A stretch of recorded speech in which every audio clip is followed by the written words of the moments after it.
বিসমিল্লাহির রহমানির রহিম। পরম করুণাময় ও অসীম দয়ালু আল্লাহর নামে শুরু।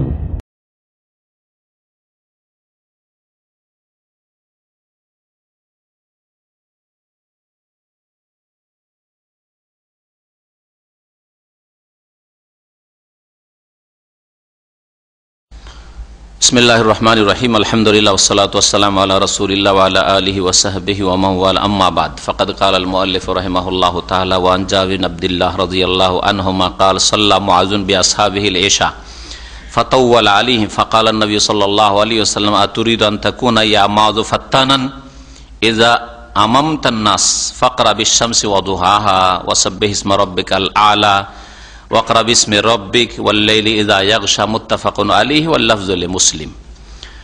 আল্লাহ পাকের সমস্ত প্রশংসা, সালাত এবং সালাম নাযিল হোক নবী সাল্লাল্লাহু আলাইহি সাল্লামের উপর। আমাদের বুলুগুল মারামের হাদিসের দর্স হচ্ছে 328 নম্বর হাদিস। জাবির বিন আব্দুল্লাহ রাদিয়াল্লাহু তাআলা আনহুমা থেকে বর্ণিত, বলছেন তিনি যে সাল্লা মুআযুন বিআসহাবিল ইশা, মুআয ইবনে জাবাল রাদিয়াল্লাহু তাআলা আনহু তার সাথী সঙ্গীদেরকে, পাড়ার লোকদেরকে নিয়ে এশার সালাত আদায় করলেন, মানে ইমামত করলেন। ফাতাওয়ালা আলাইহিম, আর বড় লম্বা নামাজ পড়ে, দীর্ঘ নামাজ পড়লেন, দীর্ঘ নামাজ পড়ে। এশার নামাজে সূরা বাকারা শুরু করে, অন্য হাদিসে সূরা বাকারা শুরু করে দিয়েছে। ফাকালান নবী সাল্লাল্লাহু আলাইহি ওয়াসাল্লাম, হাদিস সংক্ষেপ করে দেওয়া হয়েছে। তারপরে একটা লোক সারা দিন খেজুরের বাগানে কঠোর পরিশ্রম মেহনত করে কাজ করে এসছে, ক্লান্ত হয়ে নামাজ শেষে সূরা বাকারা শুরু করেছে, চলেই যাচ্ছে। বেচারা বরদাস্ত না করতে পেরে জামাতটা ছেড়ে দিয়ে আলাদা এশার নামাজ পড়ে টান দিয়েছে, চলে গেছে বাড়ি। মুআয বিন জাবাল রাদিয়াল্লাহু তাআলা আনহু অন্য লোকেরা ছিল যে অমুক লোক আপনার জামাত ছেড়ে আলাদা নামাজ পড়ে বাড়ি চলে গেছে। তখন বলছে হাজা মুনাফিক, লোক মুনাফিক, জামাতে নামাজ পড়বে না, এটা মুনাফিক চরিত্র, তাই না? মুনাফিক বলে দিয়েছে। শুনতে পেয়েছি আবার যে আমাকে তো মুনাফিক বলেছে ইমাম সাহেব। একবার ছুটেছে রাসূলুল্লাহ সাল্লাল্লাহু আলাইহি ওয়াসাল্লামের কাছে, ইয়া রাসূলুল্লাহ, কষ্টের কাজ করি সারাদিন, আর এশার নামাজ পড়ি, আর এশার নামাজে সূরা বাকারা ধরিয়ে দিয়েছে, আমার তো আর বরদাস্ত হয়নি। তখন আমি আলাদা নামাজ পড়ে চলে গেছি, আমাকে মুনাফিক বলেছে মুআয বিন জাবাল। নবী সাল্লাল্লাহু আলাইহি ওয়াসাল্লাম মুআয রাদিয়াল্লাহু তাআলা আনহুকে ডেকে পাঠালেন, আর যা বললেন তা এখানে উল্লেখ করা হয়েছে, বাকিটা এখানে নেই। ফাকালান নবী সাল্লাল্লাহু আলাইহি ওয়াসাল্লাম, নবী সাল্লাল্লাহু আলাইহি ওয়াসাল্লাম বললেন মুআযকে, আতুরিদু আন তাকুনা ইয়া মুআয ফাত্তানান, হে মুআয, তুমি কি ফিতনা সৃষ্টিকারী হতে চাও? ফিতনা, বিশৃঙ্খলা সৃষ্টিকারী হতে চাও তুমি? শোনো, এদা আমামতান নাস, যখন মানুষের ইমামত করবে, একা নামাজ পড়ো আলাদা, অসুবিধা নেই, কিন্তু যখন ইমামত করবে ফাকরা, তখন তুমি পড়বে। এশার নামাজ ছিল, আর এশার নামাজে কোন ধরনের সূরাগুলি পড়তে হবে আর কত পরিমাণ পড়তে হবে, এই 3-4টা সূরা দিয়ে বুঝিয়ে দিয়েছেন রাসূলুল্লাহ সাল্লাল্লাহু আলাইহি ওয়াসাল্লাম, যে আপনি গোটা সূরাই পড়েন অথবা বড় সূরার কোনো অংশ পড়েন, মোটামুটি এতটা পড়বেন, এটা হচ্ছে সুন্নতি তরিকা। ফাকরা, পড়ো, বিশ-শামসি ওয়া দুহাহা, এই সূরাগুলি, ওয়াশ-শামসি ওয়া দুহাহা ওয়াল কামারি ইযা তালাহা, এই সূরা পড়েন। আর না হলে কি পড়বে তুমি? সাব্বিহ ইসমা রাব্বিকাল আ'লা আল্লাযী খালাকা ফাসাওয়া ওয়াল্লাযী কাদ্দারা ফাহাদা, সূরা আ'লা পড়ো। আর না হলে ওয়াকরা বিসমি রাব্বিকা, ইকরা বিসমি রাব্বিকাল্লাযী খালাক, খালাকাল ইনসানা মিন আলাক, সূরা আলাক পড়ো। আর না হলে সূরা আল-লাইল ওয়াল-লাইলি ইযা ইয়াগশা ওয়ান-নাহারি ইযা তাজাল্লা, এই সূরা, এই ধরনের সূরাগুলি পড়ো। মুত্তাফাকুন আলাইহি, হাদিস বুখারী মুসলিমের। আর শব্দগুলি, বাক্যগুলি সহিহ মুসলিমে রয়েছে, তার মানে বাক্যে বা শব্দে পার্থক্য রয়েছে কিছু, কিন্তু আসল বিষয়বস্তু এক। এই হাদিস থেকে বেশ কিছু মাসাইল জানা যায়। তার মধ্যে একটি হচ্ছে যে, যেটা এখানে স্পষ্ট উল্লেখ নেই, কিন্তু এই লম্বা হাদিসটা সামনে রাখলে, আর এই হাদিস সম্পর্কে গত সপ্তাহ বলেছি, হ্যাঁ, দলিলে পেশ করতে গিয়ে যে মুআয বিন জাবাল রাদিয়াল্লাহু তাআলা আনহু রাসূলুল্লাহ সাল্লাল্লাহু আলাইহি ওয়াসাল্লামের পিছনে এশার নামাজ পড়ে নিতেন, হ্যাঁ, প্রথম। আর তারপরে মহল্লার লোকেরা দাবি রাখলো তার কাছে যে আপনি আমাদের ইমামত করবেন। ঠিক আছে, ইমামত যদি করি তো আমি আগে মসজিদে নববীতে 1000 গুণের ফজিলত নিয়ে আসবো, রাসূলুল্লাহ সাল্লাল্লাহু আলাইহি ওয়াসাল্লামের ইমামতিতে নামাজ পড়ে আসবো মুক্তাদি হয়ে, তারপরে তোমাদের নামাজ পড়া, অপেক্ষা করো তো করো। ঠিক আছে, অপেক্ষা করবো, আপনি আমাদের মধ্যে বেশি জ্ঞান নেই, সুতরাং আপনার ইন্তজার করবো। ওখানে গিয়ে নিজের পাড়ায় বানু সালমা গোত্রে মগত গিয়ে এশার নামাজ পড়াইতেন। মুআয বিন জাবালের নামাজ কি হইতো? নফল, কারণ দ্বিতীয় নামাজ নফল, প্রথমটা হয়ে গেছে ফরজ, হ্যাঁ। আর মুক্তাদিরা কোন নামাজ পড়তেন? ফরজ নামাজ, নবী সাল্লাল্লাহু আলাইহি ওয়াসাল্লামের জামানায়। তাহলে কি বোঝা গেল এর দ্বারা? যে নফলের পিছনে, সুন্নতের পিছনে, তারাবির পিছনে তাহাজ্জুদের পিছনে ফরজ নামাজ পড়া যাবে, ফরজ নামাজ পড়া যাবে। এটা হচ্ছে স্পষ্ট দলিল মুহাদ্দিসিন কেরামদের, অধিকাংশ আইম্মায়ে কেরামদের, কিছু ফুকাহা ছাড়া। জাওয়াজু ইমামাতিল মুতানাফফিল বিল মুফতারিজ, নফল পড়নেওয়ালা ব্যক্তির ইমামত করা জায়েজ ফরজ পড়নেওয়ালাদের। ফাইনা সালাত মুআযিন উলা ফরিজা, কারণ মুআয রাদিয়াল্লাহু তাআলা প্রথম নামাজটি মসজিদে নববীতে ছিল ফরজ, ওয়া সালাতুহু বিকওমিহি, আর নিজের সম্প্রদায়কে নিজে নামাজ পড়াইতেন তিনি, সেটা ছিল হিয়া নফল ছিল। ওরা কি জবাব দিয়েছে জানেন? আমাদের দেশের মাযহাবধারীরা বলছে যে নবী সাল্লাল্লাহু আলাইহি ওয়াসাল্লাম তার হুকুম করেননি, ওইটা হয়তো নিজের ইচ্ছাতে মুআয করেছেন। তো মুআযের তো ইজতিহাদে ভুল হইতে পারে, মুআযের ইজতিহাদে তো ভুল হয়ে যেতে পারে, এটা কি করে শরীয়তের দলিল হবে? এর উত্তর কি দিবেন? ঠিক আছে, রাসূলুল্লাহ সাল্লাল্লাহু আলাইহি ওয়াসাল্লাম জানতে পারেননি, হয়তো এটা সম্ভাবনা আছে, তো আল্লাহ কি জানেন না? আল্লাহ পাক জানেন। আর মদিনার মাটিতে মসজিদে একটা ভুল নামাজ হচ্ছে, নামাজ পড়ছে মুক্তাদিরা ফরজ নামাজ, আর ইমাম সাহেব নফল, এই নামাজ হয় না। আল্লাহর কাছে যদি না হইতো তো আল্লাহ ওহী নাযিল করতেন না? আল্লাহ কি চুপ থাকতেন? আল্লাহ কি আলমুল গায়ব নন? ঠিক না?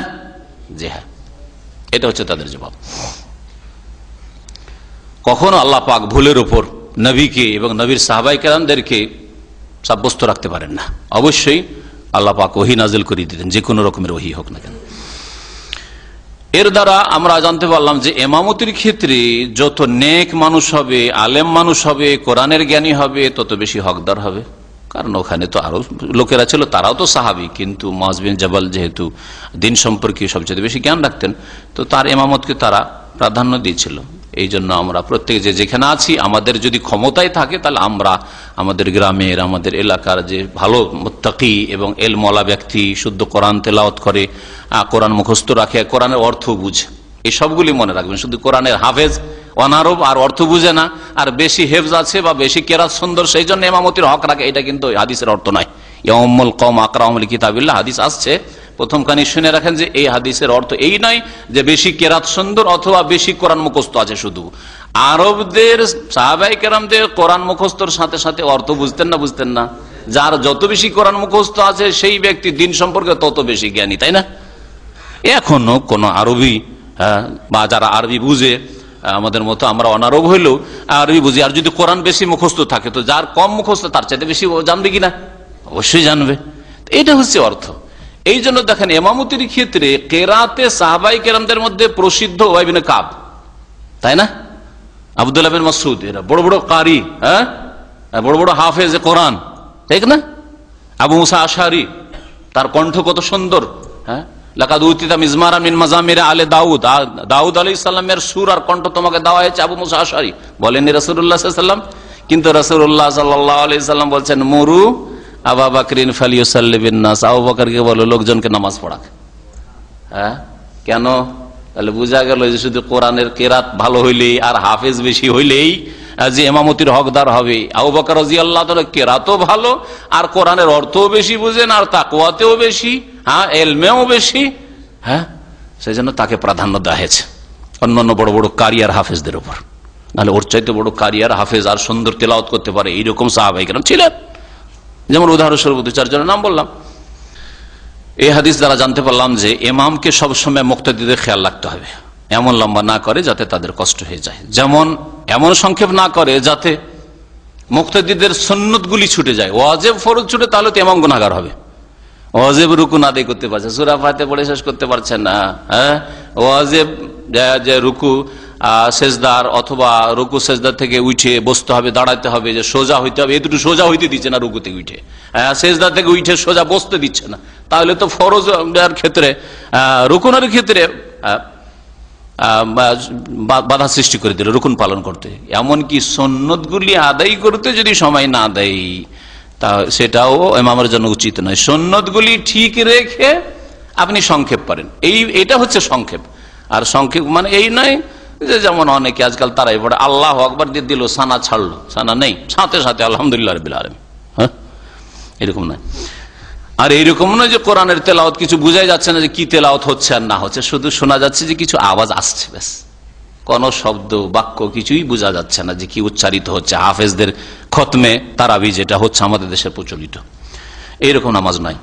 ইমাম হাফিজ বিন হাজার রহমতুল্লাহ আলাইহি বলেছেন যে যেই ব্যক্তি মান সালাকা তারিকান নবী সাল্লাল্লাহু আলাইহি ওয়াসাল্লাম ফিল ইজাজ ওয়াল ইতমাম, যারা নবী সাল্লাল্লাহু আলাইহি ওয়াসাল্লামের অনুসারী হবে নামাজ সংক্ষেপ করার ক্ষেত্রে আর পূর্ণতার ক্ষেত্রে, দুটাই ঠিক রাখতে হবে। সংক্ষেপেও নামাজ হবে আর পূর্ণ নামাজ হবে। সংক্ষেপ করতে গিয়ে অসম্পূর্ণ না হয়ে যায় এবার নামাজ। লা ইউশতাকা মিনহু তাতওয়িলুন, তার বিরুদ্ধে কোনো অভিযোগ চলবে না যে লম্বা হয়ে যাচ্ছে নামাজ।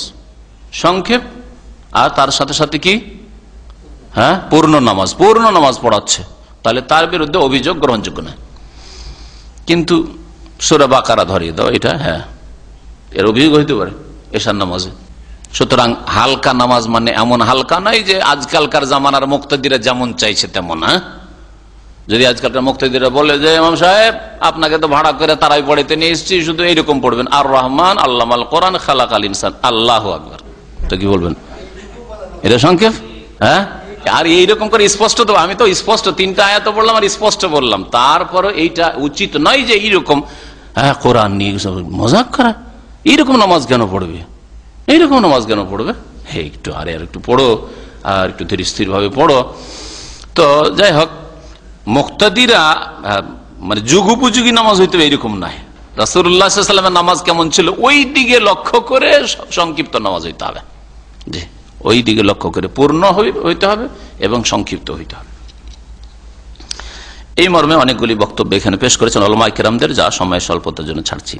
ওয়ান আয়েশা রাদিয়াল্লাহু আনহা ফি কিসসাতি সালাতি রাসূলিল্লাহ সাল্লাল্লাহু আলাইহি ওয়াসাল্লাম বিন নাস ওয়া হুয়া মারিজুন ক্বালাত ফাজাহাত তাজালাসা আন ইয়াসারি আবি বকরিন ফাকানা ইউসাল্লি বিন নাস জালিসান ওয়া আবু বকরিন কায়মান ইয়াক্তাদি আবু বকরিন বিসালাতিন নবী সাল্লাল্লাহু আলাইহি ওয়াসাল্লাম ওয়া ইয়াক্তাদি নাস বিসালাতি আবি বকরিন রাদিয়াল্লাহু আনহু মুত্তাফাকুন আলাইহি।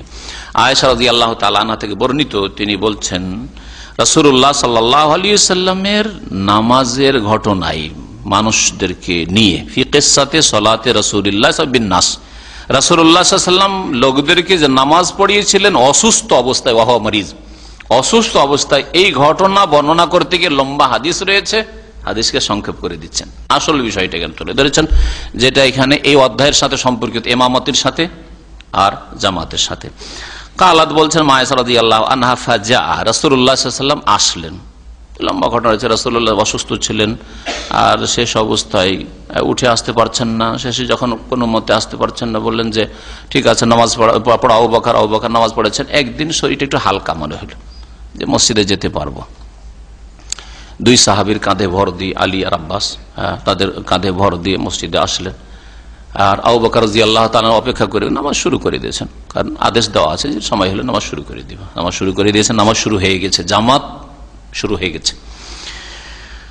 ওই সময় রাসূলুল্লাহ সাল্লাল্লাহু আলাইহি ওয়াসাল্লাম আসলেন, ফাজা, এই যে আসলেন নবী সাল্লাল্লাহু আলাইহি ওয়াসাল্লাম মসজিদে, হাত্তা জালাসা আন ইয়াসার আবি বকর, এমন কি এসে বসে গেলেন আবু বকর রাদিয়াল্লাহু তাআলা আনহুর কোন দিকে? বাম দিকে। বাম দিকে কে বসেন? 2 জন যদি থাকে কোন জামাতে, তাহলে বাম দিকে কি হয়? মুক্তাদি না ইমাম? ইমাম সাহেব। তাহলে এটাই প্রমাণ করে যে রাসূলুল্লাহ সাল্লাল্লাহু আলাইহি ওয়াসাল্লাম এসে কি হয়ে গেলেন? ইমাম হয়ে গেলেন। এতে থেকে ওলামারা এই মাসলা নিয়েছেন, কোন বিশিষ্ট ব্যক্তি যদি, সাধারণ এইরকম নয়, আজকাল প্রয়োজনই নাই, বিশিষ্ট ব্যক্তি যদি আসো এরকম, তার তাকওয়ায়, এলমে, আমলে ইত্যাদি, তারপর ইসলামের খেদমতে, কোন শাসক আর নেক শাসক, আর ইসলামের বড় খেদমত রয়েছে তার, আর শাসকের অধিকার যে কোনো মসজিদে সে ইমামতের হক রাখে। যদি নাই পরায়ণ শাসক, ভালো নেক শাসক হয়, তাহলে যেমন খোলাফা রাশেদিনদের জামানায় হইতো, তারপরে উমাইয়া বংশের যুগেও তাদের অনেক ভুল ভ্রান্তির সাথে সাথে তারা ইমামতি করেছে। আব্বাসী যুগে এসে না, ইমামতি 2 রকম, আমরা দুনিয়ার ইমামতি করি, আমরা শাসকরা, রাজারা, তোমরা মসজিদের ইমামতি করো, আলেমরা আর হাফেজরা, এইরকম হয়েছে। কিন্তু প্রথম স্বর্ণযুগে কিন্তু এরকমটা ছিল না। যারাই দুনিয়ার ইমামত করেছে, মানে দেশের নেতৃত্ব দিয়েছে, তারাই মসজিদের নামাজের ইমামত করেছে। আর নামাজের ইমামত তাদের যোগ্যতা প্রমাণ করে যে নামাজের যারা ইমামত করতে পারে তারা দুনিয়ার নেতৃত্বের যোগ্যতা রাখে।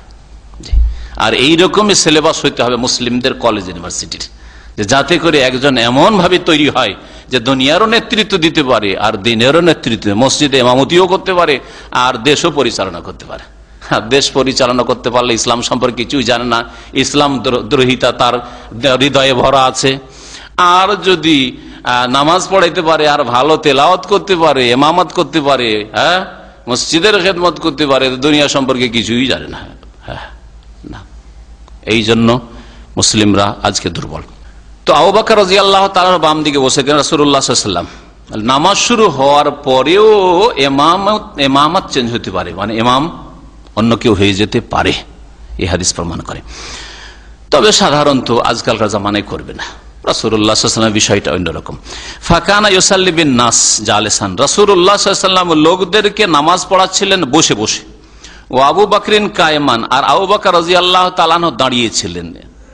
তাহলে আবু বকর দাঁড়িয়েছিলেন, আর মুক্তাদিরা, মুক্তাদি তো আগে থেকে নামাজ শুরু করে আছে, আবু বকর তো ইমামতি করছেন আগে থেকে দাঁড়িয়ে, তাহলে মুক্তাদিরা কি ছিল? দাঁড়িয়েছিল। তাহলে মুক্তাদি দাঁড়িয়ে, আবু বকরও দাঁড়িয়ে পাশে, আর রাসূলুল্লাহ সাল্লাল্লাহু আলাইহি ওয়াসাল্লাম যেহেতু দাঁড়াতে পারছেন না মাজুর, বসে নামাজ পড়াচ্ছেন। ইয়াক্তাদি আবু বকরিন বিসসালাতিন নবী সাল্লাল্লাহু আলাইহি ওয়াসাল্লাম, নবী সাল্লাল্লাহু আলাইহি ওয়াসাল্লামের নামাজের অনুসরণ করছিলেন, ইক্তেদা করছিলেন আবু বকর। হ্যাঁ, তাহলে রাসূলুল্লাহ সাল্লাল্লাহু আলাইহি ওয়াসাল্লাম কি হয়ে গেলেন? ইমাম, আর আবু বকর কি হয়ে গেলেন? মুক্তাদি, মুকাব্বির, মুক্তাদি। ওয়া ইয়াক্তাদিন নাসু বিসসালাতি আবু বকর, আর লোকেরা ইক্তেদা করছিল, অনুসরণ করছিল আবু বকরের নামাজের, মানে আবু বকর দাঁড়িয়ে আর আবু বকর তাকবীর শোনাচ্ছে, হ্যাঁ, আর লোকেরা আবু বকর রাদিয়াল্লাহু তাআলা আনহুকে ফলো করছেন। মুত্তাফাকুন আলাইহি, বুখারী মুসলিমের হাদিস। এই হাদিস দ্বারা বোঝা গেল যে বসে যদি ইমাম নামাজ পড়ায়, মুক্তাদিরা, হ্যাঁ, যে তারা অসুস্থ না হয়, তাদের কোনো ওজর না থাকে, তাহলে দাঁড়িয়ে নামাজ পড়বে। কিন্তু এটাকে একদল অস্বীকার করছেন, না এটা চলবে না, একদল অস্বীকার করেছে, আর একদল, হ্যাঁ, যারা অস্বীকার করছে তারা বলছেন না, ইজা সাল্লাল ইমামু জালিসান ফাসাল্লু জুলুসান, ইমাম বসে পড়ছে তোমরাও বসে নামাজ পড়া। অনেক আইম্মা কেন্দ্র করে জায়েজ আছে, কিন্তু এটা স্থায়ী ভাবে না। আর বিশেষ করে যে ইমামের রাতে পেশ ইমাম, যাকে আমাদের দেশে বলে, যদি হয় তাহলে, এই জন্য আহমদ বিন হাম্বল বলেছেন যদি ইমামে রাতেব হয়, মানে নিযুক্ত ইমামতিতে মসজিদের, আর এরকম হঠাৎ করে অসুস্থ হয়ে গেছে, আর অসুস্থতা খুব দীর্ঘ হবে না, হয়তো দু চার দিনের জন্য, এমন নয় যে 6 মাস অসুস্থ থাকার বসে বসে নামাজ পড়াইতে থাকবে, এরকম নয়। তো এইরকম নাই, যদি বসে বসে নামাজ পড়াই, সেই ক্ষেত্রে দাঁড়িয়ে অনুসরণ করবে একদল বলছেন, আর এক দল বলছেন যে বসে অনুসরণ করবে। নবী সাল্লাল্লাহু আলাইহি সাল্লামের শেষ জামানায় বসে নামাজ পড়িয়েছেন, আর সাহাবীরা দাঁড়িয়েছিলেন। এটা দলিল ওদের, যারা বলছে মুক্তাদিরা যেহেতু দাঁড়াতে পারবে দাঁড়িয়ে নামাজ পড়বে, আর যারা বলছে না বসে নামাজ পড়বে, তারা বলছে বাচনিক হাদিস তাদের দলিল, যে হাদিসটা বললাম, ইজা সাল্লাল ইমামু জালিসান, ইমাম যখন বসে নামাজ পড়বে তোমরাও বসে নামাজ পড়ো, বা ফাসাল্লু কউদান আজমাউন, তোমরা সকলে বসে নামাজ পড়ো। আর এই হাদিসের তারা জবাব দিচ্ছে যে নবী সাল্লাল্লাহু আলাইহি ওয়াসাল্লাম যেহেতু পরে এসেছিলেন, ওরা সবাই দাঁড়িয়ে আগে থেকেই ছিল, এই জন্য আর বসতে বলা হয়নি, যে দাঁড়িয়ে আছে ঠিক আছে, কিন্তু শুরু থেকে শুরু হইলে বসে নামাজ পড়া তাদের জন্য উচিত ছিল। মাসলা ইখতিলাফি, তবে দুটোই জায়েজ রয়েছে, আল্লাহু আলাম। জাওয়াজুল মুবাল্লিগ আনিল ইমাম ফিস সালাহ, নামাজের ক্ষেত্রে ইমামের কথা পৌঁছে দেওয়া জায়েজ, মানে মুকাব্বির নিযুক্ত করা, বা কেউ মুকাব্বির নিজে থেকে হয়ে গেল আওয়াজ পৌঁছানোর জন্য, আওয়াজ পৌঁছে না, যদি না পৌঁছে তাহলে জায়েজ রয়েছে। মুসাল্লিদের সংখ্যা বেশি, অথবা লম্বা এলাকা ধরে নামাজ হচ্ছে, যেমন সহিহ মুসলিমের হাদিসে রয়েছে, ইন্না আবু বকরিন কানা ইউসমিউহুমুত তাকবীর, আবু বকর রাদিয়াল্লাহু তাআলা আনহুর ভূমিকা ছিল এই নামাজে যে লোকজনকে তাকবীর শোনাচ্ছিলেন।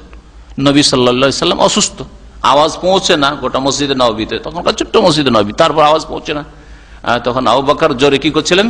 তাকবীর দিয়ে আওয়াজ পৌঁছাচ্ছিলেন, লোকজনকে তাকবীর শুনিয়ে দিচ্ছিলেন, মুকাব্বির ছিলেন। এই হাদিস দ্বারা জানতে পারলাম যে মুক্তাদি ইমাম সাহেবের ডান দিকে হবে, এটাই হচ্ছে সুন্নাত। এই হাদিস দলিল।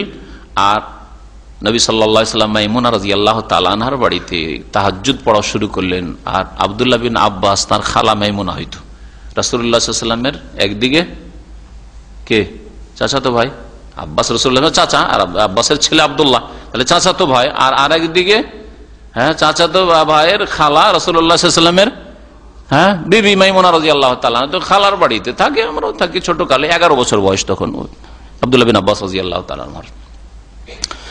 তো ছিলেন যে নবী সাল্লাল্লাহু আলাইহি ওয়াসাল্লামের নামাজ তাহাজ্জুদ কেমন দেখবো, খালার বাড়ি শুয়ে থেকে, অন্য স্ত্রীর বাড়ি তার থাকা যাবে না, কিন্তু খালার বাড়ি থাকা যাবে। খালার ঘরে আছেন 11 বছরের ছেলে, যেমন দেখেছেন রাসূলুল্লাহ তাহাজ্জুদ শুরু করেছেন, উঠে শুরু করে দিয়েছেন কোন দিকে?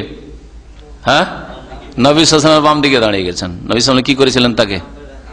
কান ধরে, কোনখান দিয়ে? সামনের দিক থেকে এরকম করে, না এই দিক থেকে, পিছন দিক থেকে, পিছন দিক থেকে নিয়ে এসেছিলেন, যাতে করে নামাজির মুসল্লির আগে দিয়ে অতিক্রম না করা হয়। এই জন্য, অথচ সামনের দিক দিয়ে টানলে সহজ হইতো। এটা লোকের সামনের দিক দিয়ে টানা কিন্তু সহজ, আর এই দিক থেকে টানা একটু কষ্টকর। তারপরে ওই দিক থেকে টেনেছেন। জি, হ্যাঁ, কারণগত হারকাত প্রমাণিত হলো। ইমামতের নিয়ত করা যেতে পারে যদিও নামাজ শুরু হয়ে গিয়ে থাকে, যেমন রাসূলুল্লাহ সাল্লাল্লাহু আলাইহি ওয়াসাল্লাম পরে এসে ইমামতের নিয়ত করলেন। হ্যাঁ, আর আমাদের দেশের যারা নিয়ত পড়া আর বিদাত করে, হ্যাঁ, তারা কি করে? আগে থেকে বলে, হ্যাঁ, উচ্চারিত, আনা ইমামুন লিমান হাজারা, আমি ইমাম হইলাম যারা এখন চলে এসছো তোমরা, তোমাদের, আর ওয়ামাল্লামি হাজার, যারা আসেনি পর আসবে সকলের ইমাম হয়ে গেলাম, শেষ পর্যন্ত যারা আসবে। এই বলা বিদাত, এই বলা রাসূলুল্লাহ সাল্লাল্লাহু আলাইহি ওয়াসাল্লামের আদর্শ নাই, সাহাবায়ে কিরামদের আদর্শ নাই। নবী সাল্লাল্লাহু আলাইহি ওয়াসাল্লাম যে নামাজে আসলেন, নামাজ শুরু হওয়ার পরে আবু বকর রাদিয়াল্লাহু তাআলা আনহুর এসে নবী সাল্লাল্লাহু আলাইহি ওয়াসাল্লাম ইমাম হইলেন না নবী সাল্লাল্লাহু আলাইহি ওয়াসাল্লাম মুক্তাদি থাকলেন, এই নিয়ে উলামাদের দ্বিমত থাকলে সঠিক হচ্ছে কোনটা বললাম? যে নবী সাল্লাল্লাহু আলাইহি ওয়াসাল্লাম ইমাম হয়ে গেলেন, আর আবু বকর ইমামতি থেকে নিজে সরে গিয়ে কি হয়ে গেলেন? মুক্তাদি হয়ে গেলেন। এর বেশ কিছু দলিল রয়েছে। তার একটি হচ্ছে আয়েশা রাদিয়াল্লাহু তাআলা আনহার উক্তি, তিনি বলছেন ইয়াক্তাদি আবু বকর বিসসালাতিন নবী সাল্লাল্লাহু আলাইহি ওয়াসাল্লাম, এই হাদিসটাতে আছেন আবু বকর নবী সাল্লাল্লাহু আলাইহি ওয়াসাল্লামের অনুসরণ করছিলেন, আর লোকেরা আবু বকরের নামাজে করছিল। আর দ্বিতীয় যুক্তি হচ্ছে যে আবু বকর রাদিয়াল্লাহু তাআলা কখনো নবী সাল্লাল্লাহু আলাইহি ওয়াসাল্লামের ইমামতির উপর সন্তুষ্ট হতে পারে না, যে নবী আসবেন আর আমি ইমামতি করতে হবে, এটা কখনো হতে পারে না। যেমন এর আগে একটা ঘটনায় নবী সাল্লাল্লাহু আলাইহি ওয়াসাল্লাম এক জায়গায় বিচার সালিসের জন্য গিয়েছিলেন, আর নামাজ এদিকে অপেক্ষা করে করে শুরু করে দিয়েছেন। নবী সাল্লাল্লাহু আলাইহি ওয়াসাল্লাম ওই চলে এসেছেন, কুবা থেকে ফিরে চলে এসেছেন, ইশারা করলেন নবী নামাজ শুরু করেছে, তুমি পড়ো পড়াও পড়াও, কিন্তু না, পিছনে সরে গিয়েছেন আবু বকর রাদিয়াল্লাহু তাআলা। নামাজের মধ্যে নবী সাল্লাল্লাহু আলাইহি ওয়াসাল্লাম এসে ইমামত শুরু করলেন, আর বাম দিকে যখন বসেছেন নবী সাল্লাল্লাহু আলাইহি ওয়াসাল্লাম, এটাও একটা যুক্তি প্রমাণ যে নবী সাল্লাল্লাহু আলাইহি ওয়াসাল্লাম কি হয়ে গেলেন? ইমাম হয়ে গেলেন। জি। وعن ابي هريره رضي الله عنه ان النبي صلى الله عليه وسلم قال اذا اما احدكم الناس فليخفف فان فيهم الصغير والكبير والضعيف وذا الحاجه فاذا صلى وحده فليصلي كيف شاء متفق عليه। আবু হুরায়রা রাদিয়াল্লাহু তাআলা আনহু থেকে বর্ণিত, তিনি বলছেন নবী সাল্লাল্লাহু আলাইহি ওয়াসাল্লাম বলেছেন, ইযা আম্মা আহাদুকুম বিন-নাস, তোমাদের কেউ যদি মানুষের ইমামত করে, একা নামাজ না, ইমামতি করছেন, ফালিয়ুখাফফিফ, যেন হালকা নামাজ পড়ে। কিন্তু হালকার ক্ষেত্রে মনে রাখবেন, হালকা মানে রুকুন ওয়াজিব নামাজের আর সুন্নত গুলি ঠিক রেখে হালকা। সুন্নত হচ্ছে কমপক্ষে 3 বার তাসবিহ করা, এমনকি ওলামারা বলছেন না ইমাম 3 বার না, ইমাম 5 বার করবে, এটাই হালকা। হ্যাঁ, 10 বার করবে, এটা একটু লম্বা, বুঝতে পেরেছেন? 5 বার করে, কারণ ইমাম 5 বার করলে মুক্তাদি মুরুক্ষ হইলেও, অশিক্ষিত হইলেও 3 বার করতে পারবে, ঠিক না? তো এই জন্য 3 বার তো তাসবিহ করে সুবহান রাব্বিয়াল আযীম, সুবহান রাব্বিয়াল আযীম, সুবহান রাব্বিয়াল আযীম, আর উচ্চারণ শুদ্ধ করবে যাতে স্পষ্ট হয়।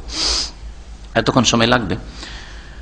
হালকা যেন নামাজ পড়ে। কেন ইমামতিতে হালকা করে? ফাইন্না ফিহিমুস সাগীর, কারণ তাদের মধ্যে নাবালকরা, ছোটরা রয়েছে যারা অধৈর্য, কখন শেষ হবে যে দৌড় দিব, দেখছেন না এখানে? হ্যাঁ, ওয়াল কাবীর, আর বুড়োরা রয়েছে, বৃদ্ধরা রয়েছে, ওয়া দাঈফ, আর দুর্বল অসুস্থ রোগীও রয়েছে, ওয়া জাল হাজা, আর প্রয়োজন আলা ব্যক্তি রয়েছে, প্রয়োজন আছে, একজন তাড়াতাড়ি আছে, যে নামাজ সালাম ফিরলে ওকে দৌড় দিতে হবে, এমার্জেন্সি আছে, এয়ারপোর্টে যেতে হবে, হ্যাঁ, তার বাস ছুটে যাবে, তার উমরার বাস ছুটছে, হ্যাঁ, অথবা আর কিছু বিভিন্ন রকমের হতে পারে। যারা পেট্রোল স্টেশন যারা নামাজ পড়ে তাদের অবস্থা দেখেন, এদিকে বাস, হ্যাঁ, হরন দিচ্ছে, আর ওইদিকে নামাজ লম্বা শুরু করে দিচ্ছে, কি মুসিবতে পড়বে, হ্যাঁ, কি মুসিবতে পড়ে চিন্তা করেন। তোর নামাজ হবে, খুশি সব যাবে, তার পেরেশান হয়ে যাবে যে গেল আমার বাস।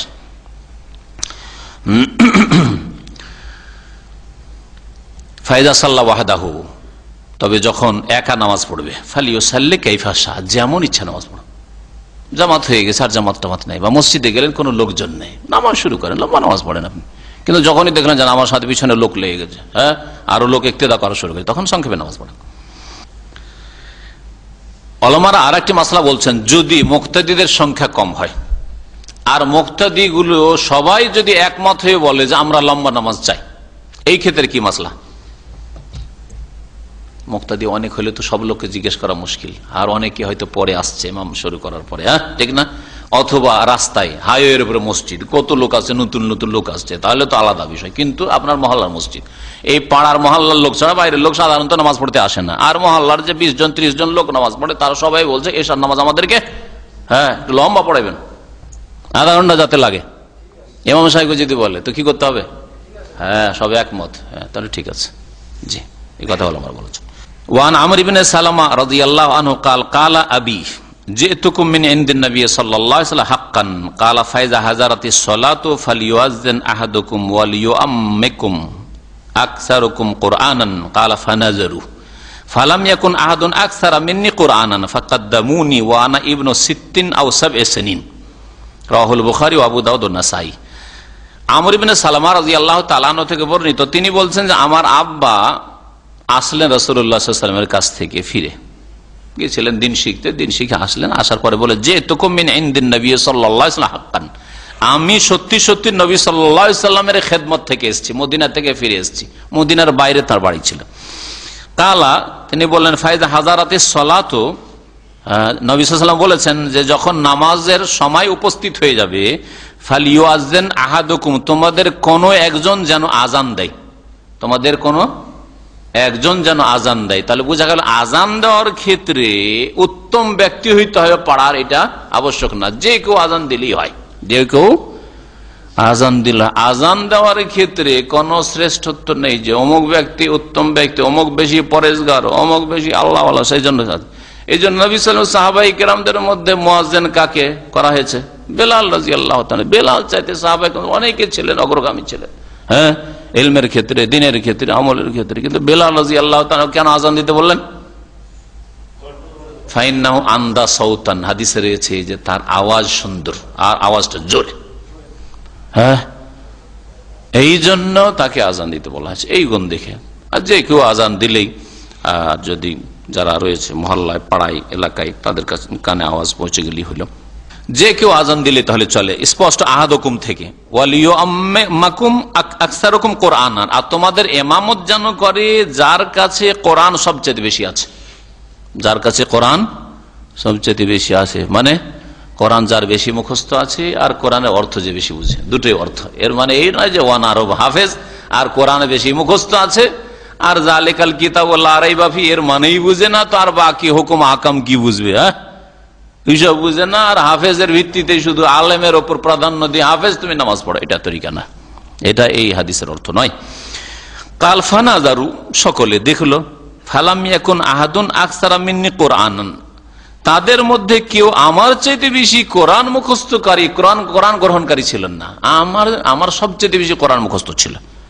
এই ছেলে বলছেন আমর ইবনে সালামা, ফাকাদ্দামুনি, তখন গ্রামের লোকেরা, পাড়ার লোকেরা সবাই আমাকে আগে বাড়িয়ে দিল, সামনে বাড়িয়ে দিল যে নামাজ পড়াও। ওয়ানা ইবনু 6 আও 7 সিনিন, আর তখন আমি 6 বছরের ছেলে ছিলাম অথবা 7 বছরের ছেলে, 6-7 বছর বয়স ছিল। রাওয়াহুল বুখারী, হাদিস কোথায়? সহিহ বুখারীতে আছে, আবু দাউদে আছে, নাসাইতে আছে, হাদিস সহিহ, এতে কোনো সন্দেহ নেই। এই হাদিস থেকে বেশ কিছু মাসলা মাসাইল জানা যায়। তার মধ্যে একটি হচ্ছে আজান ফারজে কিফায়া, আজান হচ্ছে ফারজে কিফায়া, গ্রামের কোন একজন আজান দিলে যথেষ্ট, আর যদি আজান না হয়, গ্রামে আজান দিলই না, তাহলে সকলে গুনাহগার। ফারজে কিফায়া যদি কেউ না করে তাহলে গুনাহগার হবে। আর এর দ্বারা বোঝা গেল আন্নাল আহাক্কা বিল ইমামাতি ফিস সালাতি মান হুয়া আকসারু হিফযান লিল কোরআন, আর ইমামতির হকদার সবচেয়ে বেশি কে? যার বেশি কোরআন মুখস্থ আছে, কোরআনের অর্থ বুঝার সাথে সাথে। কারণ সাহাবায়ে কেরাম দ্বারা শুধু মুখস্থকারী ছিলেন না, তারা অর্থ বুঝতেন, আর তাদের সম্পর্কে বলা হয়েছে যে বেশি কোরআন গ্রহণকারী হবে, যার কাছে বেশি কোরআন রয়েছে। এই হাদিস দ্বারা জানতে পারলাম যে নাবালক ছেলে যদি তামিজ করতে পারে নামাজ আর নামাজের বাইরে, দুই অবস্থার মাঝে পার্থক্য করতে পারে, নামাজের বিধিবিধান সম্পর্কে জানে, কোনটা কিয়াম, কোনটা রুকু, কোনটা সেজদা, কোনটা বৈঠক, জালসা, এগুলো যদি জানে, আর নামাজের দোয়া সূরা যদি মুখস্থ থাকে, আর ওই সমাজের মধ্যে সে যদি বেশি জ্ঞানী হয়, তাহলে নাবালকের ইমামতিতে কোনো আপত্তি নেই, হাত্তা ফিল ফারজে, ফরজে হোক আর নফলি হোক, যে কোনো নামাজে। কেউ যদি বলে, যেমন হানাফি মাযহাবে কিন্তু নাবালকের ইমামতি মাকরুহ, যেমন অন্ধ লোকের ইমামতি তাদের কাছে মাকরুহ, হ্যাঁ, আর কার ইমামতি মাকরুহ? হ্যাঁ, কার? যারও সন্তানের ইমামতি মাকরুহ, আর হ্যাঁ বিদাতি তো সবারই কাছে অপছন্দনীয়, হ্যাঁ, অবিবাহিত মাকরুহ। হ্যাঁ, তো এই যে মাসলাগুলি রয়েছে সবগুলির পিছনে দলিল নেই, দলিল হইতে হয়। প্রত্যেকটি মাসলা বলার সাথে তার সাথে দলিল হইতো, দলিল থাকলে আহলান ওয়া সাহলান, যে কেউ বলুক, দলিল যদি থাকে কোরআন হাদিসের, তাহলে অসুবিধা নেই, যে কারো কাছ থেকে নেন, কোন মাযহাবের আলেম বলুক আর ইমাম বলুক, নেন, সাদরে গ্রহণ করেন। আর যদি দলিল না থাকে, যে কারো হোক না কেন, দলিল হচ্ছে কোরআনে কারীম অথবা রাসূলুল্লাহ সাল্লাল্লাহু আলাইহি ওয়াসাল্লামের হাদিস। অন্য কোন ইমাম সাহেবের কথার জন্য দলিল লাগে, কথা দলিল হইতে পারে না। এই কথাটাই বুঝাইতে পারা গেল না আজকালকার মুসলিমদেরকে, যে আলেম ওলামাদের কথা দলিল নয়, তাদের কথার সমর্থনে কি লাগে, দলিল পেশ করা লাগে কোরআন হাদিস থেকে। এটা বুঝে নিলে সহি রাস্তা পেয়ে যাবেন সহজে। ফাইন কিলা বলছে, কেউ যদি বলে আল্লাহ নবী সাল্লাল্লাহু আলাইহি ওয়াসাল্লাম আন ইমামাতি কওমিহি, এর বাপ গিয়ে বললো যে আমি নবীর কাছ থেকে এসেছি, আর যে বেশি কোরআন মুখস্থ রাখে সে নামাজ পড়াবে, আর তার ছেলেকে সবাই পেলো যে ছেলের তো আমর সালাম আর তো বেশি কোরআন মুখস্থ আছে, ওকে ওগুলোকে আগে বাড়িয়ে দেন। নবী সাল্লাল্লাহু আলাইহি ওয়াসাল্লাম জানতে পারেননি। তো উত্তর ওই রকমই যেটা বললাম মুআয বিন জাবাল রাদিয়াল্লাহু তাআলা আনহুর ঘটনা সম্পর্কে, কি যে নবী জানতে পারেনি তো আল্লাহ জানেন না? তো যদি এই নাজায়েজ ইমামতি হয় বা মাকরুহ অপছন্দনীয় ইমামতি হয়, তাহলে আল্লাহ পাক ওহী করে জানিয়ে দিতেন, দেখো একটা নাবালক ছেলে 6 বছর 7 বছরের ছেলে নামাজ পড়াচ্ছে, ফরজ নামাজি চলবে না কিন্তু। হ্যাঁ, আল্লাহ কেন জানিয়ে দিলেন না? তাহলে বোঝা গেল যে আল্লাহ পাকের সমর্থন দিয়েছেন, আর ওহির দরজা খোলা আছে। নবী সাল্লাল্লাহু আলাইহি সাল্লামের জীবদ্দশার ঘটনা। ফাল জবাব, এর জবাব হচ্ছে আন্নাল্লাহ কাদ আলেমা যালিকা, বেশক আল্লাহ অবশ্যই জানছেন নিঃসন্দেহে। ওয়া কাউনুল্লাহি তাআলা আকাররাহু, আল্লাহ পাক রব্বুল আলামিন এটাকে সাব্যস্ত রেখেছেন। ওয়ালাম ইয়ানজিল আলা নবী ওয়াহিয়ুন আলা বুতলান ইমামতিহি, আল্লাহ পাক ওহী নাযিল করে এই নাবালকের ইমামতি বাতিল ঘোষণা করেননি। এটা দলিল হচ্ছে আন্নামা ফাআলু হাক্কুন, যে এরা যে করেছে নাবালককে ইমামত দিয়েছে এটা হচ্ছে ঠিক, ওয়ালাইসা বিবাতিল, এটা ভুল নয়। এই হাদিস দ্বারা জানতে পারলাম যে তামিজ, হিতাহিত জ্ঞান, ভালো মন্দের মাঝে পার্থক্য, নামাজ আর নামাজের বাইরের মাঝে পার্থক্য, পাকি আর নাপাকির মাঝে পার্থক্য একটা নাবালক ছেলে 6 বছর 7 বছর বয়সে করতে পারে, 6 বছর 7 বছর বয়সে করতে পারে। এই জন্য নবী সাল্লাল্লাহু আলাইহি ওয়াসাল্লাম বলেছেন, মুরু আওলাদাকুম বিসসালাতি ইযা বালাগু 7 সিনিন ওয়া হুম আবনাউ 7 সিনিন, যখন তোমাদের ছেলেরা 7 বছর বয়সে পৌঁছে যাবে তখন তাদেরকে কি করো, নামাজের নির্দেশ দাও। তাহলে বোঝা যায় যে 7 বছর বয়সে এই জ্ঞানটা হয়ে যায় যে কোনটা নামাজ, কোনটা নামাজের বাইরে, কোনটা পাকি, কোনটা না পাকি, মসজিদ কি জিনিস, মসজিদে পেশাব পায়খানা করতে হয় না। 6 বছর 7 বছর ছেলে বুঝছে, সেজন্য 7 বছর বয়সে নামাজের নির্দেশ দিতে বলা হয়েছে। 3 বছর 4 বছর 5 বছর ছেলে নাও বুঝতে পারে, এই জন্য 3 বছর 4 বছরের বাচ্চাদেরকে মসজিদে নিয়ে যাওয়া উচিত নয়, মসজিদে নিয়ে যাওয়া উচিত নয়, কারণ বুঝে না। আর এরকম ঘটনা ঘটছে।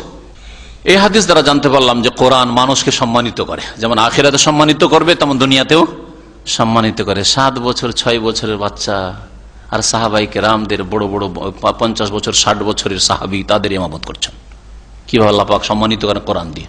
এই হাদিস দ্বারা বুঝতে পারলাম যে ইমামতি করা আর আজান দেওয়া দুটোর মধ্যে কোনটা কাজ বেশি ভালো, উত্তম? ইমামতি উত্তম। এই জন্য ইমামতির ক্ষেত্রে বলা হয়েছে যার কাছে বেশি কোরআন আছে, সে কোরআনের জ্ঞান আছে, সে ইমামতি করবে। পক্ষান্তরে আজানের ক্ষেত্রে যে কেউ আজান দিলেই চলে। বোঝা গেল যে মুয়াজ্জিন চাইতে ইমাম হচ্ছে উত্তম। ভাষ্যকার তো বলেছেন যে হানাফি মাযহাবে নাবালকের ইমামতি চলবে না, জায়েজই নয়, মাকরুহ শুধু নয়। বলছেন জাহাবাল হানফিয়া ইলা আদামে সিহাত ইমামতি সাবি, নাবালকের ইমামতি তাদের কাছে চলবেই না, হ্যাঁ, তাদের কাছে ফরজে হোক আর নফলে হোক। এই জন্য তারাবি পড়াইতে আমার ছেলেরা ওই জামেল কোম্পানিতে 11-12 বছর বয়সে গিয়েছিল, কয়েক বছর আগের ঘটনা, যখন ওবায়দুল্লাহর বয়স ছিল 11-12 বছর, জামেল এয়ার কন্ডিশনে। তখন একটা বছর তো কোন রকম চালিয়ে দিয়েছে, তারপরের বছর 1 বছর চলে গেল, তারপরের বছর ওরা দল ফাঁকি এমন আসলো যে ইমামতি করতে দেওয়া হবে না। হ্যাঁ, নাবালক ইমামতি জায়েজ নাই। এই গোঁড়ামি পাকিস্তান, ভারত আর বাংলাদেশে রয়েছে। জি হ্যাঁ, অথচ নবী সাল্লাল্লাহু আলাইহি সাল্লামের সাহাবায়ে কেরামদের আমল, নবী সাল্লাল্লাহু আলাইহি সাল্লামের জামানার ঘটনা, 7 বছরের ছেলে নামাজ পড়াচ্ছে, 7 বছরের ছেলে ফরজ নামাজ পড়াচ্ছে। তারাবির নামাজ যদি 12 বছর 11 বছরের ছেলে পড়াইলে তো অসুবিধা কোথায়? হাফেজে কোরআন, তারাবি সম্পর্কে বুঝে, নামাজের মাসাইল বুঝে, আর কি চান আপনি? মালিকি হানাবেলারা বলছেন যে নফল নামাজ চলবে কিন্তু ফরজ নামাজ চলবে নাবালকের। এদের কাছে, মালিকি হাম্বলীদের কাছে নফল নামাজের ইমামতি চলবে নাবালকের 7 বছর 8 বছর 10 বছর বয়সে, কিন্তু ফরজ নামাজে চলবে না। আর ইমাম শাফিঈ বা শাফিঈরা বলছে সিহাতু ইমামাতিহি ফিল ফরজ ওয়ান নাফলে। শাফিঈরা আহলে হাদিস মুহাদ্দিসিনে কেরাম তারা বলছেন এই হাদিস স্পষ্ট, সুতরাং ফরজ হোক আর নফল হোক, একে ফাকাদ্দামুনি, আমাকে সামনে বাড়িয়ে দিল নামাজ পড়ার জন্য, এটা নফল নামাজ ছিল শুধু। সুতরাং এই হাম্বলী আর মালিকিদের নফল নামাজের সাথে খাস করা এটা মন গড়া ফতোয়া, সহিহ ফতোয়া হচ্ছে যে ফরজ হোক আর নফল হোক, যদি কোরআন যথেষ্ট মুখস্থ থাকে আর নামাজের আহকাম বুঝে, কোন জায়গায় ভুল হয়ে গেলে সহজ সিজদা করতে হবে এটাও জানে, মাসলা মাসাইল জানা রয়েছে, তাহলে সে ইমামতি করতে পারবে, নাবালক হইলেও ফরজে হোক অথবা সুন্নত নফলে হোক, তারাবিতে হোক। আর এটাই মত প্রাধান্য দিয়েছেন শেখ ইবনে উসাইমিন রাহমাতুল্লাহ আলাইহির ওস্তাদ শেখ আল্লামা আব্দুর রহমান আস-সাদি রাহমাতুল্লাহ আলাইহি, যার তাফসীর হচ্ছে তাফসীরুস সাদি, খুব সুন্দর তাফসীর। জি, আপনাদের যে জুমার দিনে তাফসীর করি আমি এইটা পড়ে আসি, খুব সুন্দর তাফসীর। আর আল্লাহ পাকের নাম গুণাবলীর ক্ষেত্রে ওই আশারি আর মাতুরিদের মতো বিকৃতি ঘটাননি, সহিহ আকীদার লোক, আকীদাতেও নিরাপদ তাফসীর এটি। এখান থেকে তাহলে শেষ করি, কারণ লম্বা হাদিস রয়েছে, এরপরে শুরু করলে আবার 10টা বেজে যাবে। যার ফলে এখানে শেষ করি। আল্লাহ পাক রব্বুল আলামিন যেন আমাদের ভুল ভ্রান্তি মাফ করেন, আর কোরআন এবং হাদিস বুঝার তৌফিক দান করেন, কোরআন এবং হাদিসকে মেনে চলার তৌফিক দান করেন, কোরআন হাদিস মোতাবেক নামাজ আদায় করার জন্য তৌফিক দান করেন। আল্লাহ পাক আমাদের অন্তরের বক্রতা যেন দূর করে দেন, অন্তরের সংকীর্ণতা দূর করে দেন, গোড়ামি যেন দূর করে দেন, আর কারো পক্ষপাতিত্ব করা যেন দূর করে দেন। নবী সাল্লাল্লাহু আলাইহি সাল্লামের নির্ভেজাল নিখুঁত অনুসরণের তৌফিক যেন দান করেন। সাল্লাল্লাহু আলা নবিয়িনা মুহাম্মদ ওয়া আলা আলিহি ওয়া সাহবিহি আজমাইন। আমাদের ভাই জিজ্ঞেস করছেন, কোন এক ভাই লিখিত প্রশ্ন দিয়েছেন যে নামাজ আমি 5 ওয়াক্ত পড়ি, ইনশাআল্লাহ না আলহামদুলিল্লাহ, ইনশাআল্লাহ আগামীর জন্য মানে ইন ফিউচার ইনশাআল্লাহ, আর আলহামদুলিল্লাহ নামাজ পড়ি বলবেন, ইনশাআল্লাহ নামাজ পড়ি, এটা কেমন কথা হলো? এটা মানে কোন যুক্তিসঙ্গত কথা হলো না। আল্লাহ চাইলে নামাজ পড়ি, এটা ঠিক হলো? আলহামদুলিল্লাহ আল্লাহ শুকরিয়া যে আমি নামাজ পড়ি, এটা বলবেন। আমি নামাজ পড়ি, কিন্তু নামাজ যখন শুরু করি তখন মাথাতে যেন কি হয়, সুড়সুড়ি হয় বা কিছু বিড়বিড় করে, আর শয়তান ওয়াসওয়াসা দেয়। শয়তানের ওয়াসওয়াসা যথাসাধ্য দূর করার চেষ্টা করবেন, তার বিভিন্ন পন্থা রয়েছে। তার মধ্যে একটি হচ্ছে ইস্তিআজা করা, মানে আল্লাহর কাছে আশ্রয় গ্রহণ করা, আল্লাহর আশ্রয় কামনা করা। আউযু বিল্লাহি মিনাশ শাইতানির রাজিম পড়ে আপনি তেলাওয়াত শুরু করবেন, যখন সূরা ফাতিহা বা অন্য সূরা তেলাওয়াত শুরু করবেন তখন।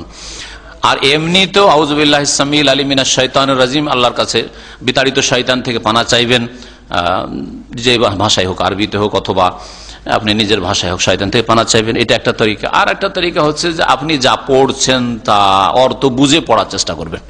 তাসবিহ পড়ছেন যেন অর্থটা বুঝেন, সূরা পড়ছেন যেন অর্থটা বুঝেন, হ্যাঁ, আত্তাহিয়াত পড়ছেন অর্থটা বোঝার চেষ্টা করেন, হ্যাঁ, শুনছেন যখন কোরআনে কারীম তো বুঝার চেষ্টা করেন যে ইমাম সাহেব কি পড়ছে। দুনিয়ার কথা বুঝে নিচ্ছেন আপনি, কোরআন যে তেলাওয়াত হচ্ছে এত স্পষ্ট আপনি বুঝতে পারেন না, বুঝার চেষ্টা করেন একটু কি বলা হচ্ছে। হ্যাঁ, উইদ্দাতুল মুত্তাকিন, মুত্তাকিনদের জন্য তৈরি করা হয়েছে জান্নাত। জাহান্নামীদের কথা আসছে, জান্নাতের কথা আসছে, জাহান্নামের কথা আসছে, কোন ঘটনা বলি আসছে, অনেকটাই আরবি বুঝতে পারছেন যারা বিশেষ করে সৌদি আরবে, তা কারণ একটু বুঝে চেষ্টা করেন একটু বুঝার। আর তাফসীর গুলো নিয়মিত শুনেন, বারবার শুনলে কিন্তু ওগুলো মনে বসে যায়, বুঝতে পারেন। জি, তো বুঝার চেষ্টা করবেন, তাহলে ওয়াসওয়াসা, শয়তানের ওয়াসওয়াসা দূর হবে। আর শয়তান সবসময় লেগে আছে, আপনার ঈমানে দুর্বলতা অথবা তাহারাতে উযুতে দুর্বলতা হইতে পারে, আমলে দুর্বলতা কমজোরি হইতে পারে, নামাজ হয়তো ঠিক আছে, যার ফলে হয়তো শয়তান সুযোগ নিচ্ছে। ভাই জিজ্ঞাসা করছেন যে চলা অবস্থায় রাস্তায় চলছে আর দুরুদ পড়ছে, কোনো অসুবিধা নেই। হ্যাঁ, আল্লাহ পাকের জিকির আজকার ফাজকুরুল্লাহ কিয়ামান ওয়া কুউদান ওয়া আলা জুনুবিকুম, দাঁড়িয়ে বসে শুয়ে সবসময় আল্লাহ পাকের জিকির আজকার করো। আর দুরুদ হচ্ছে আল্লাহর কাছে নবীর জন্য রহমত চাওয়া, বরকত চাওয়া। সত্যি এটাও আল্লাহ পাকের স্মরণ, আল্লাহ কি স্মরণ করছেন, নবী সাল্লাল্লাহু আলাইহি সাল্লামের জন্য আল্লাহ পাকের কাছে দোয়া করেছেন, সুতরাং এটাও জিকিরের অন্তর্ভুক্ত। নবীর নামাজটা সাল্লাল্লাহু আলাইহি সাল্লাম বলছে এটা জিকিরুল্লাহ না, আল্লাহ পাকই স্মরণ করলাম। আল্লাহকে বললাম যে তোমার নবীর উপর তুমি রহমত বর্ষণ করো, শান্তি বর্ষণ করো সাল্লাল্লাহু আলাইহি ওয়াসাল্লাম, তাই না? তো আপনি দাঁড়িয়ে হোক আর বসে হোক আর শুয়ে হোক, যে কোনো অবস্থায় আপনি তা করতে পারবেন। জি, মায়ের জমিতে ওই রকমই ভাবে যেন বাপের জমিতে আল্লাহ ভাগ করেছেন সমানভাবে। সমানভাবে মানে বাপের জমিতে যেমন ছেলেরা 2 ভাগ পাবে আর মেয়ে পাবে 1 ভাগ, যদি ছেলে মেয়ে 2 রকম থাকে, ভাই বোন 2 রকমই থাকে। আর শুধু মেয়ে থাকলে ওর হিসাব আলাদা, শুধু মেয়ে থাকলে 1 মেয়ে থাকলে অর্ধেক নিতে পারবে, 2 মেয়ে বা তার বেশি থাকলে 2/3 অংশ নেবে, 1/3 অংশ মেয়েরা নিতে পারবে না, ওটা অন্য আত্মীয় স্বজনরা নেবে কাছের। বুঝলেন তো? আর যেমন বাপের ক্ষেত্রে এই হুকুম, বাপের সম্পদের ক্ষেত্রে ছেলে মেয়েদের মধ্যে ভাগ হবে লিজ্জাকারে মিসলু হাজ্জিল উনসায়াইন। হ্যাঁ, পুরুষ ছেলের জন্য, ছেলে সন্তানের জন্য মিসলু হাজ্জিল উনসায়াইন, 2 মেয়ের সমান। 2 মেয়েতে যতটা পাবে, ধরেন 4 লাখ টাকা, 3 লাখ টাকা ছেড়ে গেছে, এটা উদাহরণ দিয়ে বলছে, তাহলে বুঝতে হবে 3 লাখ টাকা কার আছে, বাপের আছে অথবা মায়ের, একই হুকুম। আর একটা ছেলে আছে হ্যাঁ, আর কি আছে? একটা মেয়ে আছে। তাহলে কি হবে? হ্যাঁ, 2 লাখ টাকা ছেলে পাবে আর 1 লাখ পাবে 3 বিঘা জমি, ওই রকমই একই। জি। আর আমাদের দেশে এই জেহালত আছে, মা মানে মেয়ের সম্পর্ক বেশি, মায়ের গয়নাগুলো সব মেয়েরা নিয়ে যাবে। আমি দেখেছি আমার মা খালারা 5 বোন ছিল, যেমন আমার নানি মারা গেল, যতগুলি অলংকার ছিল সব 5 বোন মিলে ভাগ করে নিল। আর তখন আমি ছোট কালে 4th জামাতের ছাত্র, মনে পড়ছে তখন মাসলা বুঝতাম না, সব ভাগ করে নিয়ে আসলো। রূপা আর সোনা যা ছিল আগের যুগে সব ভাগ করে ভেঙে চুরে নিয়ে আসলো। আর মামারাকে কিছুই দেওয়া হলো না, জুলুম হইল। ওর চাইতে বড় জুলুম কি করেছে? 60 বিঘা জমি মামাদেরকে 15 বিঘা 15 বিঘা 15 বিঘা করে 3, 15, 45 লিখে দেওয়া হয়ে গেছে, বা তারও বেশি লিখে দেওয়া হয়েছে। 5-7 বিঘা জমি আছে। আর জেহালতের সীমা নেই। বলছে যে আমার মেয়েদেরকে 1 বিঘা করে দিয়ে দিও, আর মেয়েদেরকে 1 বিঘা করে দিও। 60 বিঘা জমি, 5টা বোন আর 3টা যদি ভাই থাকে তাহলে কত পেতে পারে চিন্তা করেন আপনি। সেখানে 5 বিঘা 7 বিঘা করে পাবে হয়তো, সেখানে বলছে 1 বিঘা করে দিয়ে দেবো। দেওয়ার সময় বাস্তবে কি হলো? 1 বিঘা জমি যখন চাইতো, না না না দেবো না, ওর দাম দিয়ে দেবো, মূল্য দিয়ে দেবো। কখন? যখন হবে পয়সা তখন। আচ্ছা হইলো পয়সা, 1-1 করে জমি চলছে 20,000 টাকা বিঘা, তখনকার কথা বলছে। এখন তো 3 লাখ 4 লাখ টাকা বিঘা চলে গেছে। আমার মনে পড়ছে এইসব ঘটনা। 20 লাখ টাকা কি বলছে, 20,000 টাকা বিঘা জমি চলছে। কত টাকা করে দেবো? 9,000 টাকা করে। ভালো করে 9,000 টাকা করে। এই জুলম অত্যাচার করা হয় বাপের সম্পদের ক্ষেত্রে মেয়েদের উপর, আর মায়ের সম্পদের ক্ষেত্রে ছেলেদের উপর জুলম অত্যাচার করা হয়। এই জালেম সমাজের উপর আল্লাহ পাকের কি করে দয়া রহমত হয় বলুন? এত বড় জালেম যদি হয়, নিজের ছেলে মেয়েদের উপর জুলুম যদি করে, তাহলে কি অবস্থায় মুসলিম সমাজ আছে বলুন দেখি। কোন ঘরে এইরকম ইনসাফ হচ্ছে যে ভিটে মাটিতে মেয়েকে? এবারও গিয়ে বলে আসলাম, আমার আত্মীয়দের ঘরে আলোচনা করতে গিয়ে বলে আসলাম, দেখো তোমাদের যে ভিটে মাটিটা আছে তোমার মায়ের নামে, তোমার বাপের নামে, ওতেও কিন্তু এই বনগুলির হক আছে। কিন্তু আমাদের দেশের মানুষরা মনে করে, আরে ভিটে মাটি মানে ছেলেরা নিবে, বসবাস করবে, মেয়ে তো চলে গেছে অন্য সংসারে, ওর আমার এখানে কি অধিকার আছে? মাঠের জমিগুলো নিবে, অসুবিধা নাই। খুব যদি ভালো হয় তো মাঠের জমিতে একটু ভাগ টাগ দেবে, যেগুলো ছিটছাট এদিক ওদিক আছে। আর যেটা 1 দাগে, দাগ বুঝেন তো, 1 দাগে 5 বিঘা 7 বিঘা, ওইটা আবার ছেলেরাই দেবে, ভালো জমিটা। হ্যাঁ, আমাদের দেশে আমাদের আঞ্চলিক ভাষা বলে খাসির কলিজা। খাসির কলিজা জমি যেগুলো, ওগুলো নেবে ছেলে। আর যেগুলো ছিটছাট চামা আর ওই সব বেলে মাটি, যেগুলো তো কিছু হয় না, ওগুলো ওই মেয়েরা বেঁচে খুঁচে নিয়ে যাবে। যদি একটু ভালো হয়, কানা মামা এগুলি, হ্যাঁ কানা মামা যদি হয় মুসলিম, কথা বলছে আল্লাহ পাক হেদায়েত করে। এই মুসলিম সমাজের অবস্থা, আমি তো মনে করি অধিকাংশ বাপ মা নাজাত পাবে না, অধিকাংশ বাপ মা আমাদের সমাজে নাজাত পাবে না। আমি যেখানে বড় হয়েছি, যেসব এলাকার খবর রাখি, আর সব এলাকারই খবর রাখার এখন চেষ্টা করি, কারো দাওয়াতের কাজ করলে মানুষের অবস্থা তুলে ধরতে হয়, নাজাত পাবে না ইল্লা মান রাহিমাল্লাহ। জি, একজন আলেমকে জানি, সে তার সবকিছু বিক্রি করে ফ্ল্যাট তৈরি করেছে, শহরে বাস করে। ছেলের জন্য 2টো ফ্ল্যাট, মেয়ের জন্য 1টা, ছেলের জন্য 2টো, মেয়ের জন্য 1টা। যে কয়জন মেয়ে আছে 1টা করে ফ্ল্যাট, আর ছেলেদের জন্য 2টো। একজন আলেমকে শুধু আমার নজরে আছে, আমি তাকে ব্যক্তিগত চিনি, আর বড় পরেশগার মানুষ, আর তারপরে ভিটে মাটিতে জায়গা দেবে এইরকম লোক আজ পর্যন্ত আমার নজরে আসে না। জুমার খুতবার শেষে, খুতবার শেষে হোক আর নামাজের শেষে হোক, সম্মিলিত মোনাজাত, হাত উঠিয়ে দোয়া করা ঠিক নয়। এটা সুন্নত নয়, সুন্নতের বিপরীত। সুন্নত নয়, নবী সাল্লাল্লাহু আলাইহি ওয়াসাল্লাম এরকম করেননি। তবে নবী সাল্লাল্লাহু আলাইহি ওয়াসাল্লাম হাত উঠিয়েছেন যখন ইস্তিসকা করেছেন, অর্থাৎ বৃষ্টি চেয়েছেন। খুতবায় কখনো বৃষ্টি চেয়েছেন, রাসূলুল্লাহ হাত উঠিয়েছেন। আর কখনো ইস্তিসকার সালাত আদায় করে ঈদগাহের মাঠে গিয়ে ইস্তিসকার নামাজ পড়েছেন, তখনও হাত উঠিয়েছেন। সুতরাং যখন পানি চাইবে ইমাম সাহেব, জুমার খুতবাতে কিন্তু আরব ইমামরা পানি চাই, বৃষ্টি চাই, আল্লাহুম্মা আসকিনা, আল্লাহুম্মা আসকিনা, আল্লাহুম্মা আগিসনা, হ্যাঁ, এইভাবে যে দোয়াগুলি করে, তখন আপনি হাত উঠাতে পারেন। আর যেমনই ওই দোয়া শেষ হয়ে গেল, আর তারপরে আল্লাহুম্মা আনসুরিল ইসলাম আল মুসলিমিন, আল্লাহুম্মা আইজ্জাল ইসলাম আল মুসলিমিন, আল্লাহুম্মা আনসুর ইবাদাকা ফি সিরিয়া, আল্লাহুম্মা আনসুর ইবাদাকা ফি ফিলিস্তিন, তখন হাত উঠিয়ে থাকবেন না। এই হাত উঠানো বিদআত, হ্যাঁ, এই হাত উঠানো সুন্নাত দ্বারা প্রমাণিত নয়। জি, কারো যদি জামাত ছুটে গিয়ে থাকে আর জাগছে কোন সময়, যেই সময় ঠিক সূর্য উঠছে, হ্যাঁ, যদি ঠিক সূর্য উঠছে ওই সময় জাগতে পারে, অথবা উজু করতে করতে দেখা গেল এখন সূর্য উঠছে, তাহলে একটু বিরতি দিবে, সূর্যটা যখন ফুল উঠে যাবে তারপরে নামাজ শুরু করবে। সূর্য ওঠার 15-20 মিনিট পর নামাজ শুরু করবে। হ্যাঁ, বোঝা গেছে? হাত্তা তারতাফিয়া শামস, যতক্ষণ পর্যন্ত সূর্যটা পুরো না উঠে যাচ্ছে। কারণ ওই সময়টাই সূর্য পূজক মুশরিকরা বা অগ্নি পূজকরা এরা পূজা করে, তাদের সাদৃশ্যতা যেন চলে না আসে, সেই জন্য ওই সময়টা বিরতি দেবে। তবে আরেকটি হাদিসের সাথে মনে রাখবেন যে যদি 1 রাকাত নামাজ পাওয়ার সম্ভাবনা থাকে, উজু করেছেন, উজু করার পরে দেখছেন যে এখন 5 মিনিট এখনো সূর্য উঠতে বাকি বা 2 মিনিট বাকি আছে, আমি 1 রাকাত পড়ে নিতে পারবো সূর্য ওঠার আগে, আর তারপরে সূর্য উঠে যাবে, তাহলে নবী সাল্লাল্লাহু আলাইহি ওয়াসাল্লামের হাদিস রয়েছে যে পড়ে নাও মান আদরাকা রাকাতান ক্বাবলা আন তাতলুআ আশ-শামসু ফাকাদ আদরাকাহা, যেই ব্যক্তি 1 রাকাত নামাজ পেয়ে যাবে সূর্য উদয় হওয়ার পূর্বে, আর এক হাদিসে রয়েছে আসর সম্পর্কে সূর্য ডুবার পূর্বে, তাহলে সেই ব্যক্তি নামাজ বাকি 3 রাকাত নামাজ আসরের সূর্য ডুবা অবস্থায় পড়ুক, অসুবিধা নেই। ওইরকম বাকি আর 1 রাকাত ফজরের নামাজ সূর্য ওঠা অবস্থায় পড়ুক, এইরকম হলে পড়ে নেবেন। তবে এইরকম যেন আপনার চরিত্র না হয়ে যায় যে আপনার জামাত ছুটে যাচ্ছে আর সূর্য উঠে যাচ্ছে, এটা কিন্তু গুমরাহি, এটা মুনাফিকের লক্ষণ। মুনাফিক কি লক্ষণ থেকে বা নেফাক থেকে মুক্ত হওয়ার চেষ্টা করে। ফজর নামাজ জামাতে পড়া আর ফজর নামাজ টাইমে উঠা, এটা হচ্ছে মুমিনের লক্ষণ। আর ফজর নামাজে গাফিলতি, এটা মুনাফিকের চরিত্র। আপনার মধ্যে থাকে তো আপনি নিজেকে তিরস্কার করেন, নিজেকে ধিক্কার দেন যে আমার মধ্যে এখনো নেফাক কপটতা আছে, আল্লাহ যেন মাফ করেন এবং তাড়াতাড়ি আপনি মুনাফিকি মুক্ত হন, আল্লাহ যেন তৌফিক দান করেন। অবশ্যই দাবি করবে না, কারণ মেয়েরা তো নরম দিলের মানুষ। তারপরে অনেকে মাসলাই বুঝে না যে আমাদের আল্লাহ এখানে হক রেখেছেন, ওটাও জানে না। হ্যাঁ, তারপরে অনেকে মনে করে যে এই বাড়িতে ভাইদের ঘরে আবার আসবো যাবো, আমার মা বলতো যে জমি নিয়ে চলে আসবো তো যাওয়া আসার জন্য কিছু রাখতে হবে না। হ্যাঁ, ওই ভাষাগুলি আমার ভালো করে মনে আছে। তা আমি তখন যখন একটু বড় হইলাম আর বুঝতে শিখলাম, তখন আমার বলতো তাহলে তো হোটেলও তো অগ্রিম দিয়ে আসতে হয় না, কিছু গেলে খেয়ে দিয়ে পয়সা দিতে, আর আপনাকে অগ্রিমে 2-4 বিঘা জমি দিয়ে আসতে হবে যাতে করে যাওয়ার একটা পথ থাকে। হ্যাঁ, এই তো হোটেল, মামার বাড়ি মানে হোটেল। হ্যাঁ, হোটেলে বিল দিয়ে অগ্রিম বিল দিয়ে চলে এসেছেন যাতে আসলে খেতে পাওয়া যায়, একটু থাকতে পাওয়া যায়, তো হোটেল মামার বাড়ি মানে হোটেল, পয়সা দেওয়া হোটেল।